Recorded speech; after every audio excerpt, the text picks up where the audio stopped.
Hello बच्चों, कैसे हाल चाल है बेटा।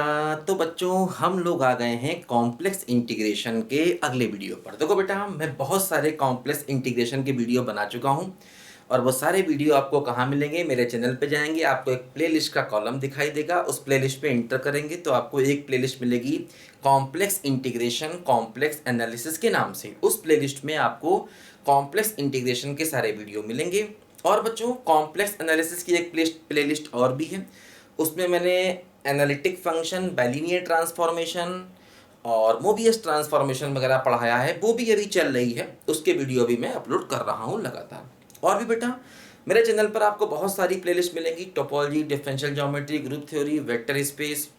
ठीक है बच्चों, तो इन सारी प्लेलिस्ट को आप एंजॉय करिए और पढ़िए। बहुत सी प्लेलिस्ट बेटा है ना। क्लासिकल मैकेनिक्स है, कैलकुलस ऑफ वेरिएशंस है, मैथमेटिकल स्टैटिस्टिक्स है, ठीक है, वेक्टर स्पेस है, वेक्टर स्पेस में भी बेसिस एंड डायमेंशन की अलग है, रिंग थ्योरी की बेटा प्लेलिस्ट है, ठीक है, फंक्शनल एनालिसिस की बेटा भी प्लेलिस्ट है, रियल एनालिसिस की भी प्लेलिस्ट है। तो मेरे चैनल पे एक बार आप सारी प्लेलिस्ट को सर्च कर लीजिए तो आपको समझ में आ जाएगा कौन कौन सी प्लेलिस्ट चल रही हैं और उनके वीडियो पढ़िए, सब कुछ समझ में आएगा। लेकिन बेटा स्टार्टिंग से सारे वीडियोस पढ़ने पड़ेंगे।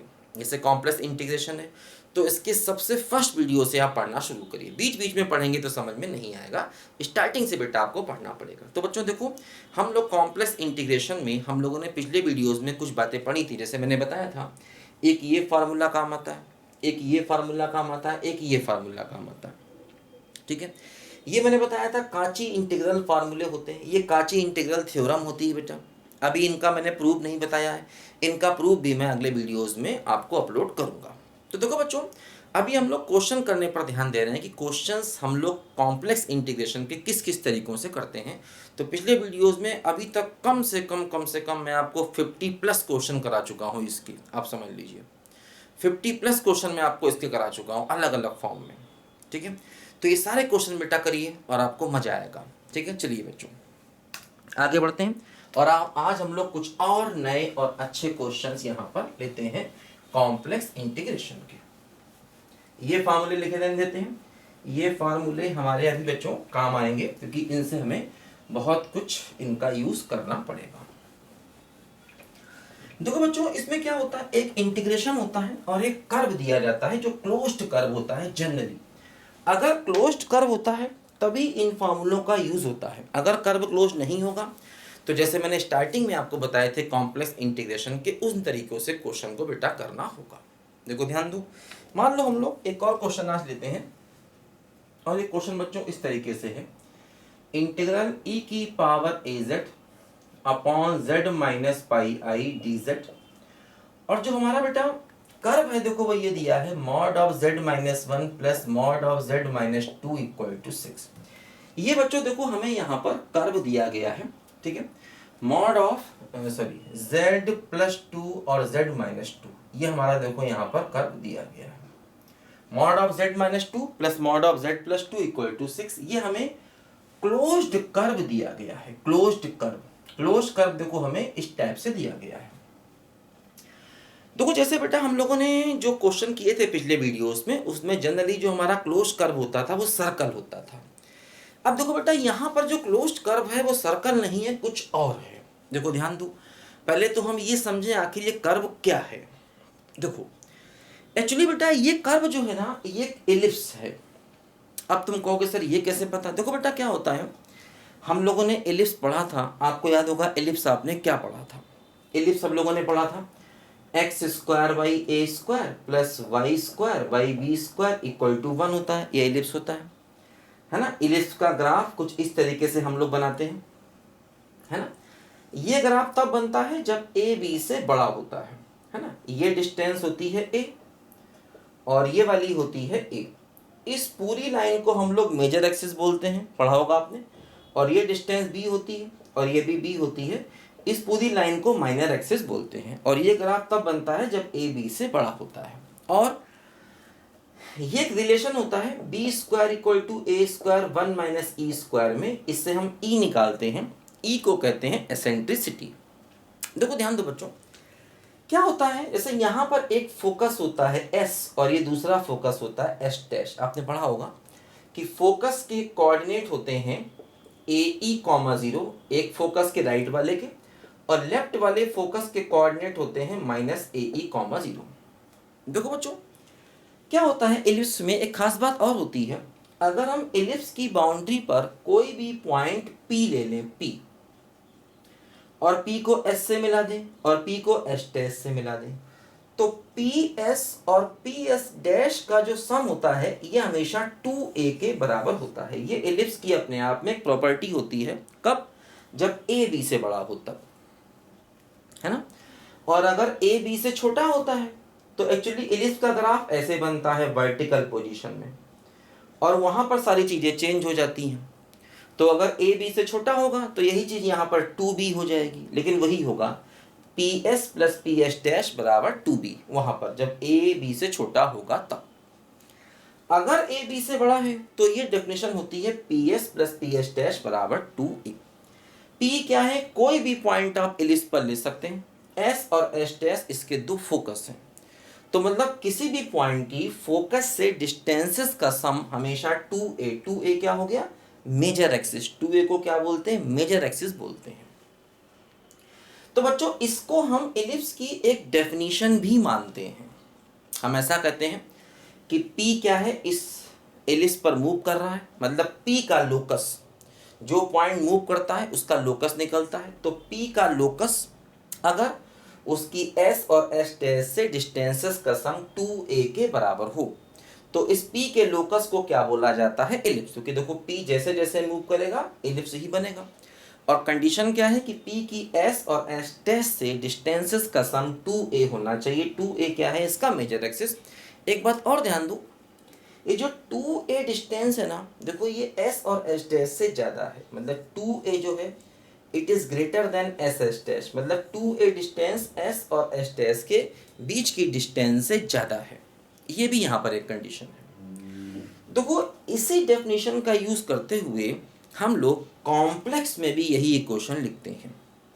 देखो कॉम्प्लेक्स में क्या करेंगे, जैसे P को मान लेंगे Z point, general point, S को मान लेंगे Z1 और S डैश को मान लेंगे Z2, और फिर यही लिखेंगे क्या? PS। PS का मतलब Z और Z1 के बीच का distance mod of Z minus Z1, है ना। डिस्टेंस निकालने का कॉम्प्लेक्स नंबर में ये तरीका होता है।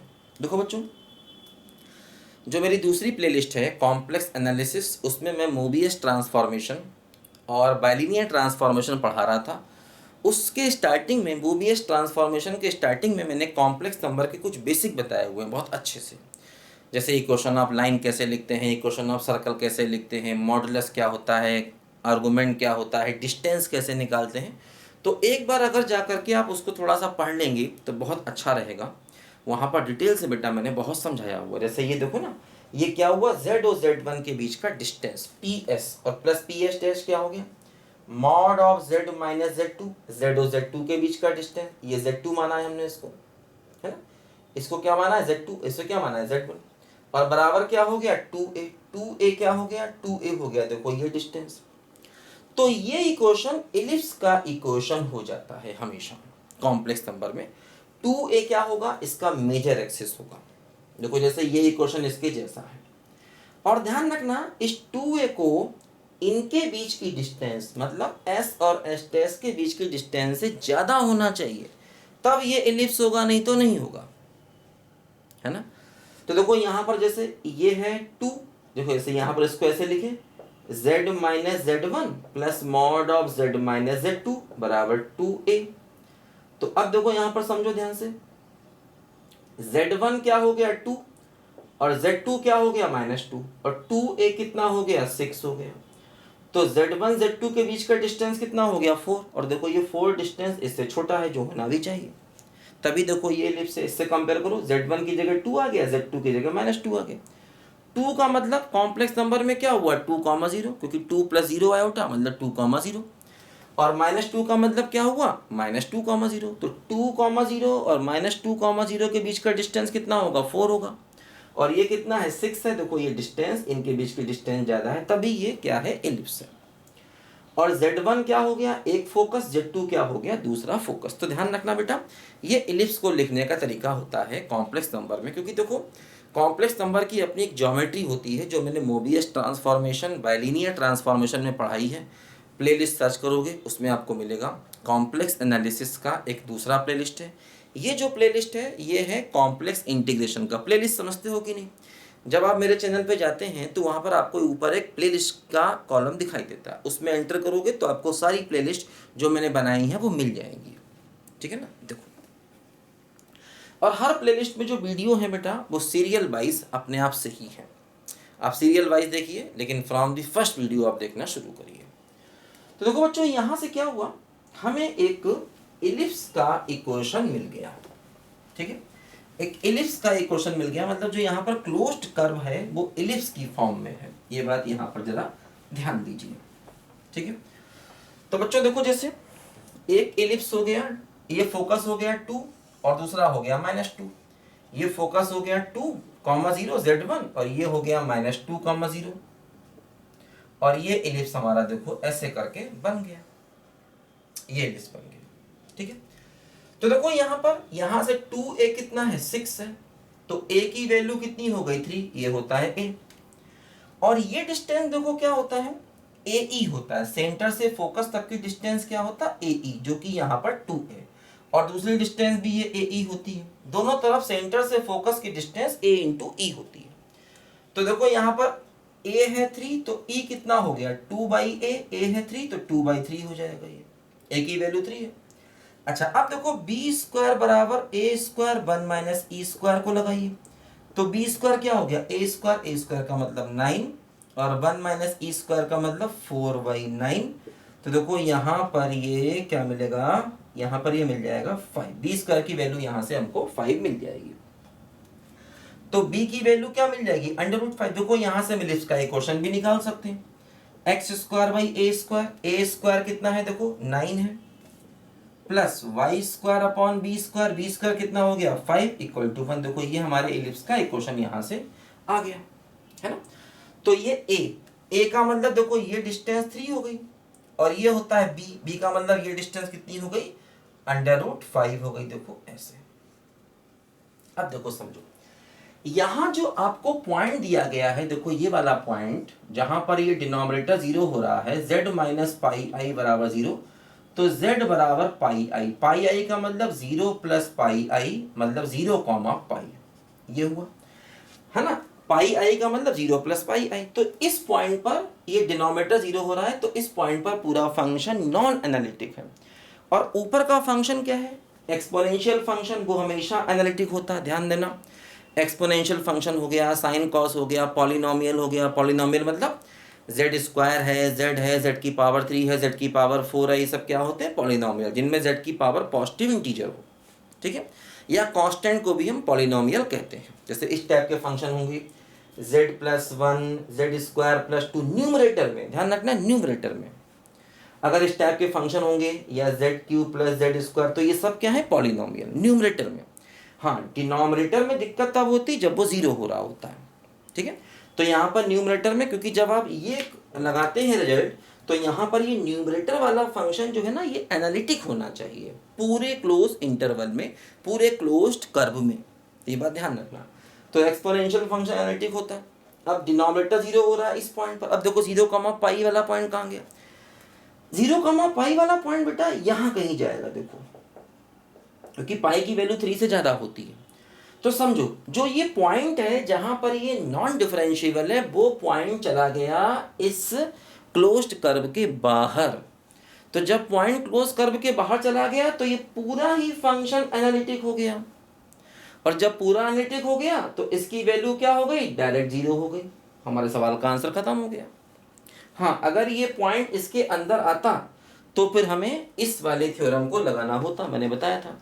अदरवाइज इससे डायरेक्ट हम क्वेश्चन का आंसर 0 कर देंगे, क्योंकि पूरा का पूरा फंक्शन जो है वो जिस पॉइंट पर नॉन डिफरेंशिएबल है, वो point by chance close curve के अंदर आ ही नहीं रहा, उसके बाहर चला गया। और ऐसे क्वेश्चन में पहले भी आपको कितने करा चुका हूँ, अब आपकी प्रैक्टिस हो गई होगी। इस क्वेश्चन में अलग क्या है, अलग ये है कि यहाँ पर ये इलिप्स का जो इक्वेशन दिया गया, इसलिए ये क्वेश्चन बेटा यहाँ पर अलग है। बात समझे बच्चों। तो मोबियस ट्रांसफॉर्मेशन के आप लिख दो, Mobius transformation by HD sir या HD मैथमेटिक्स, अपने आप ही आ जाएगा, परेशान नहीं हो। ठीक है, तो उसमें जा करके स्टार्टिंग के वीडियो पढ़ लो।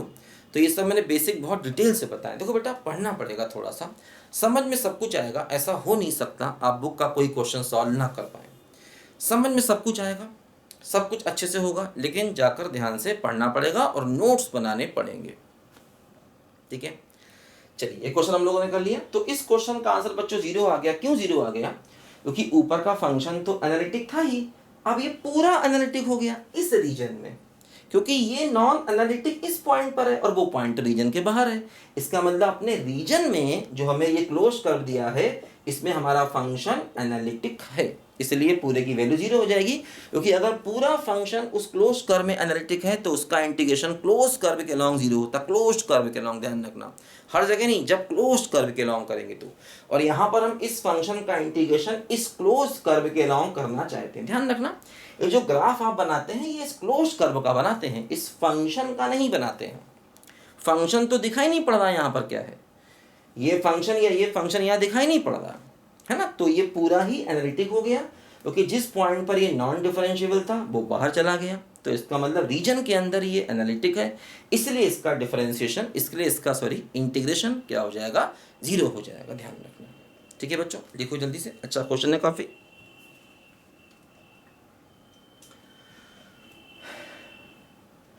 मेरे नैना सावन भादो, फिर भी मेरा मन प्यासा, फिर भी मेरा मन प्यासा। मेरे नैना सावन भादो, फिर भी मेरा मन प्यासा, फिर भी मेरा मन प्यासा। देखो एक और अच्छा क्वेश्चन बेटा हम लोग करते हैं। क्वेश्चन देखो बच्चों, ये है integral z square minus z plus 1 upon z minus 1 dz, और जो हमें कर्व दिया गया अलोंग C कर रहा है, C कर्व ये दे है मॉड z इक्वल टू 1। अब देखो ये फिर से यहाँ पर सर्कल है ना, मैंने बताया था ये है mod of z minus z not बराबर r। तो z नॉट बराबर यहाँ पर बेटा 0 है और r बराबर 1 है। ठीक है, 0 का मतलब क्या हुआ? 0 का मतलब हुआ 0 प्लस 0 आयोटा, दैट मीन्स 0,0। ये सेंटर हो गया, रेडियस 1 है। तो बच्चों ये सर्कल कुछ इस तरीके से हुआ, सेंटर 0 और रेडियस 1। देखो ध्यान दो, अब यहाँ पर जो न्यूमरेटर है वो तो पॉलिनोमियल है, और न्यूमरेटर अगर 0 है तब भी हमें कोई प्रॉब्लम नहीं, न्यूमरेटर के 0 से कोई प्रॉब्लम नहीं होती है।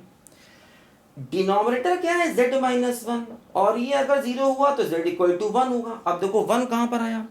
1 का मतलब फिर वही क्या, 1 प्लस 0 आयोटा, यानी कि 1,0 हो गया। तो 1,0 पॉइंट देखो बेटा यहाँ पर आएगा, कोई रेडियस 1 है, ये 0 है, ये 1 है। तो अब ये जो पॉइंट आया ये उसकी बाउंड्री पर आया। ध्यान रखना, अभी तक पॉइंट या तो अंदर आ रहा था या बाहर आ रहा था। अब ध्यान रखना, अगर पॉइंट बाउंड्री पर आए तब भी वही काम करते हैं जैसे अंदर आने पर करते हैं, क्योंकि फंक्शन जो है वो उस क्लोज्ड कर्व के ऊपर और अंदर दोनों जगह एनालिटिक होना चाहिए। ये कंडीशन मैं शुरू से आपको बता रहा हूँ। और यहाँ पर 1,0 पॉइंट जो आया जहाँ पर ये नॉन एनालिटिक है वो उसकी बाउंड्री पर ही है। तो बिल्कुल वही ट्रीटमेंट करना है जो अंदर वाले पॉइंट के लिए करते थे, ध्यान रखना। ठीक है, देखो न्यूमरेटर तो पॉलिनोमियल है, एनालिटिक है। अब इससे हमें दिक्कत हो रही है क्योंकि ये डिनोमिनेटर में है, ये भी पॉलिनोमियल, लेकिन ये डिनोमिनेटर में है ना। देखो जैसे कोई भी फंक्शन जब आप लिखते हो तो भाई पॉलिनोमियल ये भी है, ये भी है, लेकिन ये x इक्वल टू 1 इसके डोमेन में नहीं होता, क्योंकि ये डिनोमिनेटर 0 हो सकता है, इसलिए है ना। न्यूमरेटर तो 0 हो गया तो हमें कोई प्रॉब्लम नहीं है ना। स्टार्टिंग में देखो मैंने बताया था कि जैसे क्लास 12th का एक प्लेलिस्ट मेरा है, functions for class 12th and IIT, उसको थोड़ा सा स्टार्टिंग का पढ़ लो तो बेटा वहाँ से बहुत सारे हमारे कॉन्सेप्ट बेसिक मैथ्स के क्लियर हो जाते हैं, क्योंकि उसमें फंक्शन है, इनिक्वेशन है, डिफरेंट टाइप के फंक्शन है, एक्सपोनेंशियल फंक्शन क्या होता है, लॉग फंक्शन क्या होता है, साइन कॉस फंक्शन क्या होता है, इन्वर्स ट्रिग्नोमेट्रिक फंक्शन क्या होते हैं, ये सब हमारे क्लियर हो जाएंगे। वहाँ मैंने बहुत डिटेल से इनके ग्राफ वगैरह बताए हुए हैं। और वैसे भी ये टॉपिक ऐसे हैं, अगर आप कोई भी एग्ज़ाम दे रहे हो IIT JEM वगैरह का या TGT PGT, कई बार नेट एग्ज़ाम में भी इस प्रकार के छोटे छोटे क्वेश्चन आ जाते हैं। जहाँ पर भी ऑब्जेक्टिव एग्जाम होगा वहाँ पर आप 11-12 के कोर्स को डिनाई नहीं कर सकते, वो कहीं ना कहीं जरूर आ जाएगा बेसिक वगैरह में, ठीक है। तो इसलिए ध्यान रखना कि अब ये जेड पॉइंट इसकी बाउंड्री पर आ गया, तो जब बाउंड्री पर आ गया तो वही ट्रीटमेंट करेंगे जो अंदर आने पर करते हैं, ध्यान रखना ये बात इंपॉर्टेंट है। तो कैसे करेंगे, देखो इसको इसी फार्मूले से करेंगे, है ना। इसकी वैल्यू क्या हो जाएगी, इसकी वैल्यू इस फार्मूले से हो जाएगी 2πi f ऑफ ए, है ना। और एफ जेड क्या है, जो न्यूमरेटर वाला फंक्शन है वो हमारा एफ जेड हो गया। और एफ जेड क्या होता है, एनालिटिक वो है भाई, ये तो पॉलिनोमियल है, ये हमेशा एनालिटिक पॉलिनोमियल क्यों है, क्योंकि जेड की पावर 1 हो, जेड की पावर 2 हो, जेड की पावर 3 हो या कांस्टेंट हो, ये सब क्या होते हैं, पॉलिनोमियल होते हैं। और अगर पॉलिनोमियल न्यूमरेटर में आता है तो हमेशा वो हमेशा डिफरेंशिएबल मतलब एनालिटिक होता है। हाँ, अगर वो डिनोमिनेटर में आए तो उसको जीरो करके देखना पड़ता है कि कहीं वो जीरो तो नहीं हो रहा, ठीक है, वही चीज है। अब देखो 1a क्या है, a की वैल्यू 1 है, तो हमें यहाँ पर f ऑफ a निकालना है, मतलब f ऑफ 1 निकालना है। तो f ऑफ 1 की वैल्यू क्या होगी, 1 का स्क्वायर 1 माइनस 1 प्लस 1, तो आंसर 1 आ गया। ये यहाँ पर पुट करेंगे तो वैल्यू आ जाएगी 2πi इंटू 1, तो आंसर हमारा क्या हो जाएगा बच्चों, 2πi हमारे क्वेश्चन का यहाँ पर देखो ये बेटा फाइनल आंसर हो जाएगा, है ना। ध्यान रखना अगर पॉइंट बाउंड्री पर भी आए तब भी वही करते हैं जो अंदर आने पर करते हैं। जैसे ये पॉइंट अगर अंदर आ रहा होता तब भी यही काम करते हैं, बात समझे ना। लिखो जरा ध्यान से इसको, ठीक है। अच्छा, अब देखो जैसे मान लो अगर मैं इस क्वेश्चन में थोड़ा चेंज करूं, इस क्वेश्चन में थोड़ा मैं चेंज करूं, चेंज ये करूं जो क्लोज्ड कर्व है इसको मैं ऐसा कर दूं, मान लीजिए मैं क्लोज्ड कर्व को कर दूं mod z equal to half. अब देखो हाफ आ गया, हाफ का मतलब अब इसकी जो रेडियस होगी सर्कल की, सेंटर तो 0 0 ही है, रेडियस हाफ हो जाएगी। हाफ का मतलब देखो ये डिस्टेंस हमारी हाफ हो गई। अब ये पॉइंट कहाँ है, 1,0। अब देखो ये पॉइंट आगे निकल गया, ये पॉइंट देखो यहाँ निकल गया 1,0 पर। इसका मतलब जिस पॉइंट पर ये नॉन एनालिटिक है वो पॉइंट इस सर्कल के बाहर निकल गया, वो पॉइंट इस सर्कल के बाहर निकल गया, मतलब इस सर्कल के अंदर अब ये पूरा ही फंक्शन एनालिटिक हो जाएगा, ऊपर वाला भी नीचे वाला भी, क्योंकि नीचे वाला दिक्कत कहाँ कर रहा है, 1 पर कर रहा है और 1 तो इसके बाहर है ना। तो इसीलिए अब इस वाले केस में इसका आंसर हम डायरेक्ट 0 लिखेंगे, इस फार्मूले को अब नहीं लगाएंगे, क्योंकि जिस पॉइंट पर ये नॉन एनालिटिक है वो पॉइंट इस सर्कल के बाहर है। तो अगर हम इसका इंटीग्रेशन इस कर्व के लिए करेंगे तो इसका आंसर डायरेक्ट 0 आएगा, क्योंकि ये पूरा ही फंक्शन इस सर्कल के अंदर क्या है बोलो, एनालिटिक है। क्योंकि न्यूमरेटर तो वैसे भी एनालिटिक था, अब डिनोमिनेटर भी इसके अंदर एनालिटिक है। हाँ, दिक्कत कर रहा है इसके बाहर, और बाहर वाले पॉइंट से हमको मतलब होता नहीं है। तो इसलिए इसका आंसर इस क्वेश्चन के लिए हम बेटा डायरेक्ट 0 करेंगे, अगर कर्व ये दिया जाएगा तब। बात समझे।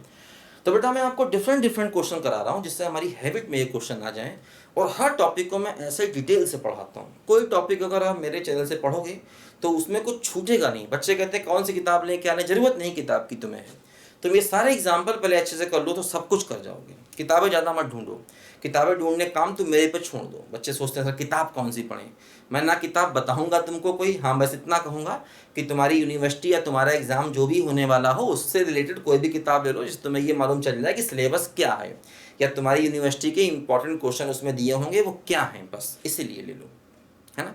जितनी किताबों के चक्कर में ज़्यादा पढ़ोगे, क्योंकि किताबों की लैंग्वेज तुम्हें समझ में आएगी नहीं स्टार्टिंग में, जब तक ये सब चीज़ें पढ़ोगे नहीं। जब ये एक बार मेरे वीडियो से पढ़ लोगे फिर तुमको किताबों की लैंग्वेज भी समझ में आने लग जाएगी, जो बहुत ज़रूरी है, क्योंकि बुक की लैंग्वेज कुछ अलग होती है, वो जल्दी बच्चों को समझ में नहीं आती है। जब वीडियो पढ़ लोगे तो वो लैंग्वेज भी आपको मस्त समझ में आने लग जाएगी, ठीक है ना। लिखो जल्दी बच्चों ध्यान से।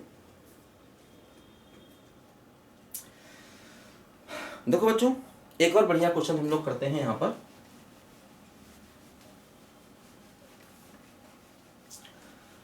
मेरे नैना सावन भादों, फिर भी मेरा मन प्यासा।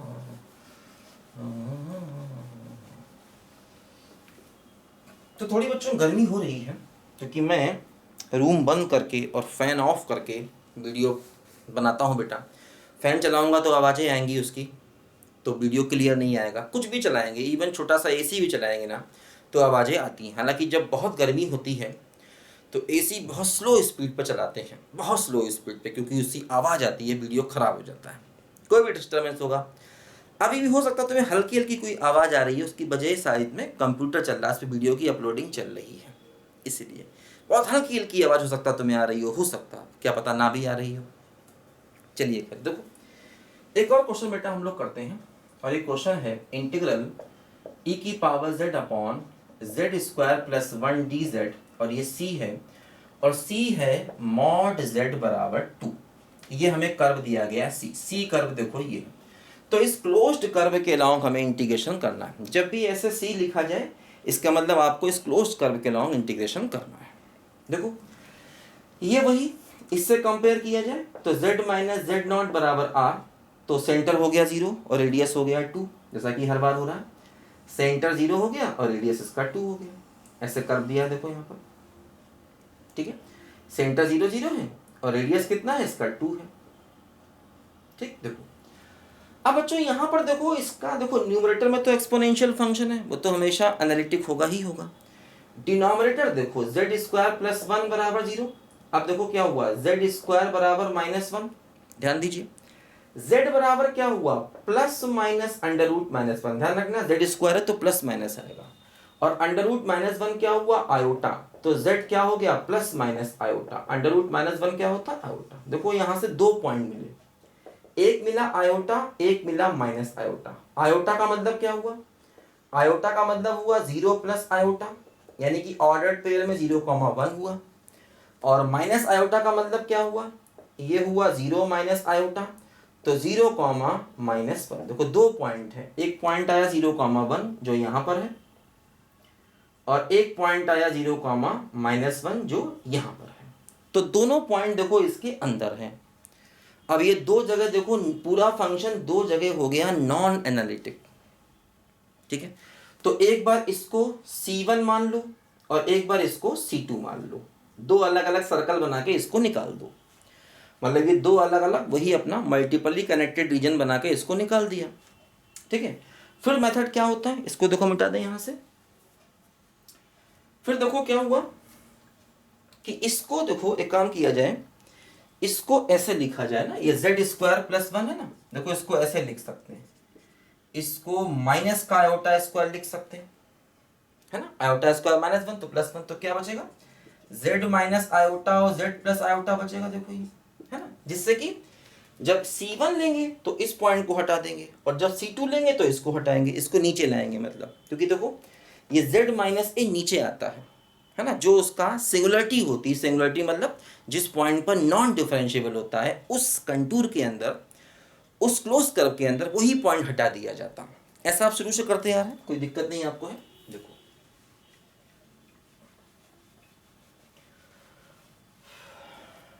क्या होगा बच्चों, समझो, इंटीग्रेशन ऑफ c e की पावर z अपॉन, देखो ये हो गया z माइनस आयोटा, और ये z प्लस आयोटा हो गया, और यहाँ पर dz हो गया। देखो इसको दो पार्ट में ब्रेक करें, इसकी वैल्यू दो पार्ट में निकालें, अलोंग C1। जब अलोंग C1 करेंगे तो इसको नीचे लाएंगे, क्योंकि ये इसकी सिंगुलरिटी है, इसको ऐसे करके z माइनस आयोटा करके, क्योंकि आयोटा का मतलब ही 0,1 पॉइंट है ना, क्योंकि z बराबर आयोटा आएगा, z बराबर आयोटा का मतलब 0,1 पॉइंट, जो इसकी सिंगुलरिटी है उसको यहाँ पर बेटा हम लोग नीचे लाएंगे। दूसरे पार्ट में क्या होगा, देखो ये 0-1 है, इसका मतलब देखो e की power z upon z minus iota, ठीक है, z minus iota whole divide by z plus iota और dz। अब देखो यहां से z बराबर माइनस आयोटा मिलेगा, z बराबर माइनस आयोटा का मतलब 0,-1, जो इसकी सिंगुलरिटी है वो नीचे आएगी, और ये हुआ अलोंग C2। मतलब ये जो c का इंटीग्रेशन था ये पूरे c का इंटीग्रेशन था, इसको हमने c1 प्लस c2 दो के इंटीग्रेशन में ब्रेक कर दिया। ये बताया था मैंने आपको, ये वही मल्टीपली कनेक्टेड रीजन हो गया। ऐसे क्वेश्चन पहले भी हम लोग कितनी बार कर चुके हैं। c1 के नाम करना है तो z माइनस आयोटा का निकाला, क्योंकि आयोटा से ही मतलब z इक्वल टू आयोटा से ही ये पॉइंट मिलेगा। इसके नाम किया तो माइनस प्लस आयोटा को नीचे लाया, क्योंकि इससे जो z की वैल्यू आएगी वो माइनस आयोटा आएगी, इसका मतलब वो ये पॉइंट हुआ, ध्यान दो। ठीक है, अच्छा अब देखो बच्चों यहां पर फिर वही है क्या कि इसकी वैल्यू फिर वही क्या होगी, 2 पाई आई एफ ऑफ ए, इस वाले फार्मूले से 2 पाई आई एफ ऑफ ए, और इसकी वैल्यू भी देखो यही होगी क्या, 2 पाई आई एफ ऑफ ए। देखो ये ऊपर वाला फंक्शन है एफ जेड, क्योंकि ये फंक्शन इस C1 में एनालिटिक है, क्योंकि देखो ये वाला फंक्शन है ना, C1 में दिक्कत क्या कर रहा है, z इक्वल टू आई दिक्कत कर रहा है, लेकिन ये दिक्कत नहीं कर रहा है C1 में। और C2 में क्या दिक्कत कर रहा है, C2 में z प्लस आई दिक्कत कर रहा है, क्योंकि इससे z इक्वल टू माइनस आई मिलेगा जब जीरो करेंगे तो C2 में ये एनालिटिक है, क्योंकि ऊपर वाला फंक्शन जो है ना वो एनालिटिक होता है उस कर्व में जिस कर्व में कर रहे हैं। तो C1 की बात करें तो ये है पूरा हमारा एनालिटिक, ये fz हो गया, नीचे वाला दिक्कत कर रहा था उसे हटा दिया। C2 की बात करें तो ये एनालिटिक है, ये z प्लस आई दिक्कत कर रहा था उसको हटा दिया। ठीक है, देखो अब यहां पर देखें तो a क्या है, इसमें a हमारा है आयोटा और fz ये है ना, fz क्या है, देखो यहां पर fz है e की power z upon z plus I, तो f ऑफ a क्या हुआ, f ऑफ i हुआ, तो z की जगह i रख दें तो e की पावर i, और z की जगह i रखोगे तो i और i हो जाएगा 2i, ये वैल्यू यहाँ पर रखेंगे तो क्या होगा 2 पाई आई और f ऑफ a का मतलब ये e की power i upon 2i, e की पावर i अपॉन 2i।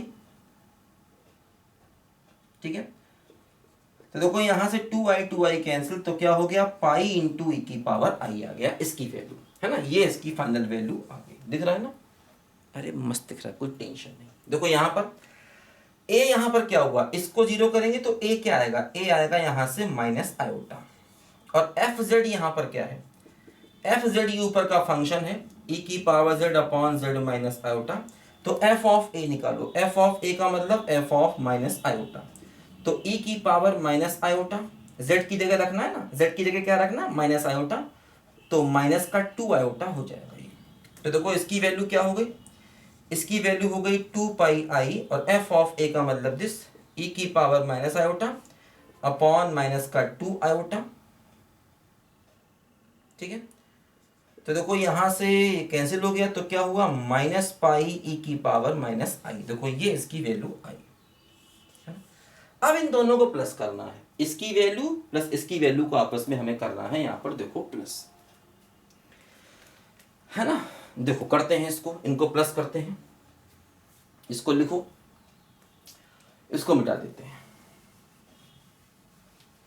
ठीक है, इसको यहां पर करते हैं देखो प्लस, तो क्या हुआ, इसकी वैल्यू ये है पाई की पावर आई और इसकी वैल्यू ये है, तो क्या हो गया माइनस पाई की पावर माइनस आई। अब पाई को कॉमन ले लिया तो e की पावर आई माइनस e की पावर माइनस आई। देखो ध्यान दो, e की पावर आई थीटा होता है कॉस थीटा प्लस आई साइन थीटा, और e की पावर माइनस आई थीटा होता है कॉस थीटा माइनस आई साइन थीटा। भाई कैसे, थीटा को माइनस थीटा रख दो तो कॉस माइनस थीटा तो प्लस ही रहेगा, लेकिन साइन माइनस थीटा क्या हो जाएगा माइनस साइन थीटा, है ना। तो इससे ये, इसको क्या बोलते हैं यूलर्स थ्योरम बोलते हैं, मैंने बताया था पहले भी, इसको यूलर्स थ्योरम करते हैं, इससे ये आ जाएगा, थीटा की जगह रख दो माइनस थीटा तो कॉस माइनस थीटा तो प्लस ही रहता है, लेकिन साइन माइनस थीटा माइनस हो जाएगा। देखो इसे e की पावर आई चाहिए, तो e की पावर आई इंटू 1, थीटा क्या है 1, तो e की पावर आई इंटू 1 कर लो तो क्या हो जाएगा, ये हो जाएगा cos 1 प्लस आई टाइम साइन 1, और e की पावर माइनस आई इंटू 1 तो क्या हो जाएगा, ये हो जाएगा cos 1 और माइनस आई टाइम साइन 1। अब देखो क्या हुआ, cos 1 कैंसिल, तो आई साइन 1 तो क्या हो जाएगा, ये हो जाएगा 2i साइन 1। ये हमारे क्वेश्चन का फुल एंड फाइनल आंसर आएगा 2 पाई आई इंटू साइन 1। बस समझे, साइन 1 की वैल्यू साइन 1 ही रहेगी, क्योंकि साइन 1 का मतलब साइन ऑफ 1 रेडियन। जब भी एंगल खाली लिखा जाए तो उसका मतलब साइन ऑफ 1 रेडियन, क्योंकि ये आई इंटू 1 है, इसका मतलब 1 radian, sine of 1 radian. Angle क्या है, रेडियन में है, ध्यान रखना। अब ये सब बातें मैंने बताया वही क्लास 12 एंड आईआईटी की मेरी प्लेलिस्ट है फंक्शंस की, उसमें जाएंगे, है ना, तो आपको बहुत अच्छे से ये सब बातें मिलेंगी वहाँ पर समझने के लिए। डिटेल से पढ़ाया मैंने, कहा ना एक बार मेरी सारी प्लेलिस्ट को सर्च कर लो, क्या नहीं है उसमें, जो तुम्हें चाहिए वो सब उसमें है, तुम्हारे सारे बेसिक उसमें छिपे हुए हैं। एक बार क्लास 12 की फंक्शंस को ज़रा थोड़ा पढ़ लो, क्योंकि बहुत इंपॉर्टेंट होता है क्लास 12 का फंक्शंस, हर जगह काम आएगा वो, यही नहीं हर जगह। थोड़ा टाइम लगेगा, टाइम तो देखो बेटा देना ही पड़ेगा, फिर बिना टाइम दिए इस दुनिया में कुछ नहीं है। और एक बार पढ़ लोगे तो जितने भी छोटे मोटे कंपटीशन है ना वो सब ऐसे ही हवा में उड़ा दोगे, मैं बता रहा हूँ। तुम्हारा मैथ्स का बेसिक इतना क्लियर हो जाएगा। ठीक है, लिखो जल्दी, अच्छा ध्यान से।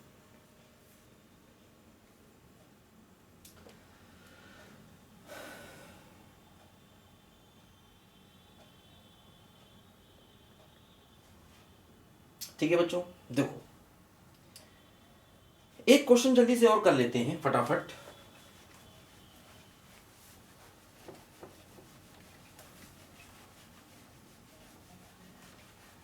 मेरे नैना सावन भादो, फिर भी मेरा मन प्यासा। याद है ना दो, अच्छा अगले वीडियो में करते हैं, क्योंकि ये वीडियो काफ़ी लंबा हो गया है वैसे भी। ठीक है, अगला क्वेश्चन बेटा अगले वीडियो में करते हैं। ठीक है बच्चों, तो बच्चों इस वीडियो में हम लोगों ने काफ़ी सारे क्वेश्चन किए, मजा आया। पूरी प्लेलिस्ट देखो, कॉम्प्लेक्स इंटीग्रेशन कॉम्प्लेक्स एनालिसिस के नाम से पूरी प्लेलिस्ट है, उस पर जाके देखोगे, क्योंकि टॉपिक बहुत इंपॉर्टेंट है, बहुत जगहों पर ये हमसे पूछा जाएगा। ठीक है बच्चों, चलिए बेटा मिलते हैं ब्रेक के बाद, तब तक के लिए बाय बाय।